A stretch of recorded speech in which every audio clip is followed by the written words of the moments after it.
So this morning I've done a censure motion against President William Ruto. The main thrust of that motion first is based on the Constitution and constitutional breaches which has been conducted in this country. Mostly is a requirement under our standing orders 101, subsection 1, whereby if you want to discuss the conduct of the president or deputy president or a judge or any state officer, then you've got to approach the Senate through that standing order and then go on to cite the constitutional provisions.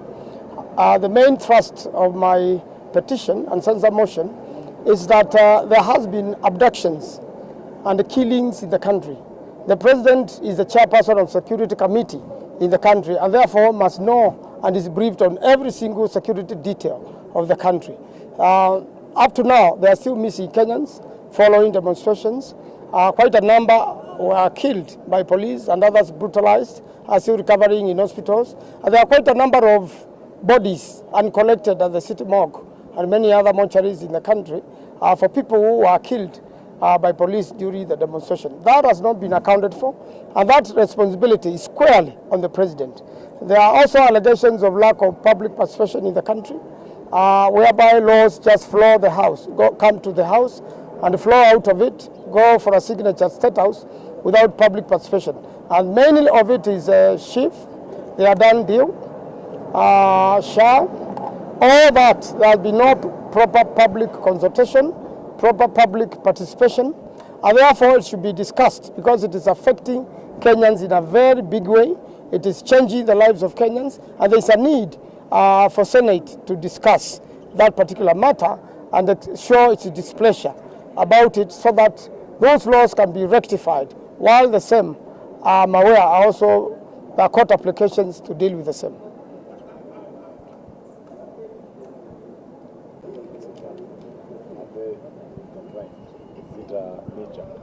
No, not necessarily. Impeachment of a deputy president or impeachment of the president under the Constitution has to be originated from National Assembly.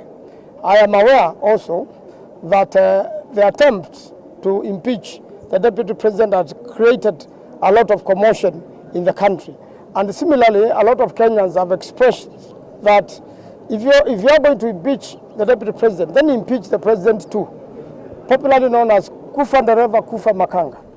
Therefore, I believe quite a number of members of parliament also who are displeased with these moves and who have enough grounds to impeach the president are also going to move a motion to impeach the president. I'm aware also the speaker made statements in relation to the impeachment of the deputy president in Machakos, whereby as an arbiter, as a referee, you cannot determine which team is winning even before the game begins. And therefore, that also calls for action so that we all act within the Constitution and that we follow the law, we abide to the rule of law so that the country can be managed better. So any member of the National Assembly willing to also impeach the president, they are free to do so. I want to assure Kenyans, I have heard about the petition. There are no grounds, absolutely, to impeach the deputy president. It's a political motion, and I believe also an impeachment against President Ruto can also be a political motion. Ordinarily, that's how politics works when Kenyans are not happy with one thing or another. Right now, Kenyans are very unhappy with the abductions, and there is a need for there to be a national conversation on the same. Kenyans have to be safe in this country. The president has to disclose who are these abductors, where do they take people, how many people have been killed by the abductors, now that he promised very well that he will never mistreat his deputy, and also promised that there are not going to be bodies at the River Yala. We found bodies at the quarry who were associated with the demonstrations. So, finally, I think, not finally, in the event, everyone is expecting that. We'll go on to discuss the conduct of the president, and those willing to impeach the president will still go on. Perhaps. With regards to DP Gachagua? In relation to DP Gachagua, if they withdraw the motion, that's upon them. We still are saying there are no grounds to impeach Gachagua, and we are saying there are many, many grounds to impeach the president.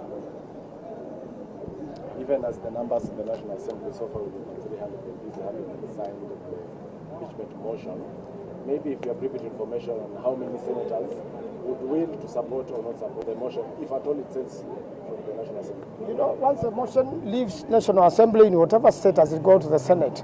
If the Senate doesn't approve it, then it collapses. So the Senate is much more mature and more reasonable. And I'm sure they will look at the merits of that motion. If it doesn't fit, they will not allow it. So in terms of numbers?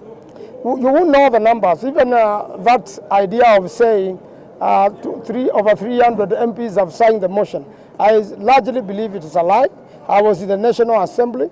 It is very difficult to get 2/3 in the National Assembly. We attempted many times, all parties combined, in an effort to amend the Constitution by the provisions of the National Assembly, a motion which was moved by a bill which was moved by the Honorable Kaluma. It was very popular, but it failed. So it is very difficult to get 2/3 in the House. Maanzo.